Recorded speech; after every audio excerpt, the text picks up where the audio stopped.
নমস্কাৰ বন্ধু বান্ধৱীসকল, আপোনালোকক study with Jintu Kalita YouTube চেনেলটোলৈ স্বাগতম জনাইছোঁ।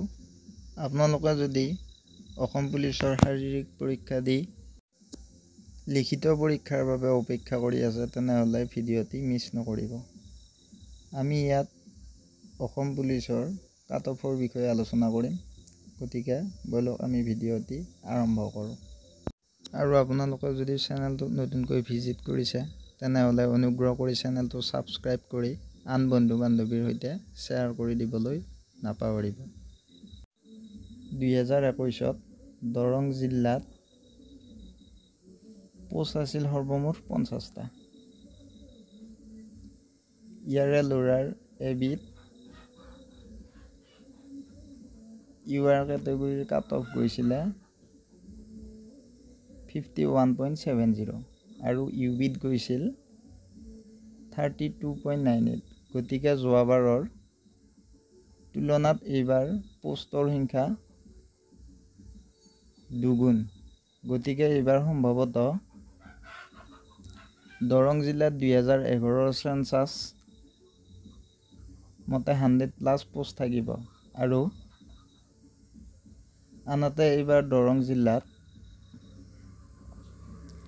ইণ্টাৰভিউ দিয়া কেণ্ডিডেট বহুত এবচেণ্ট আছে। গতিকে আমি আইডিয়া কৰি ল'ব পাৰোঁ যে যোৱাবাৰৰ তুলনাত এইবাৰ কাট অফ কমিব। গতিকে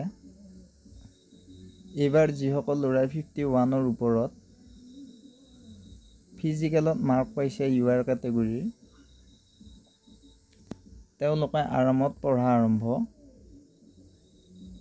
কৰক, নহ'লে পিছত বেয়াকৈ পস্তাব। ইউআৰ 51ৰ ওপৰত আৰু OBC 50ৰ ওপৰত, SC 49ৰ ওপৰত, ST 48ৰ ওপৰত যদি পাইছে তেনেহ'লে এবিধ নাম অহাটো খাটাং। আৰু ইউবিত যদি হয় তেনেহ'লে ইউআৰ 32ৰ ওপৰত, OBC 31ৰ ওপৰত, SC 30ৰ ওপৰত আৰু ST 29ৰ ওপৰত যদি পাইছে আৰামত নাম আহিব। গতিকে আপোনালোকে কাট অফৰ চিন্তা নকৰি ধুনীয়াকৈ পঢ়াত মন দিয়ক।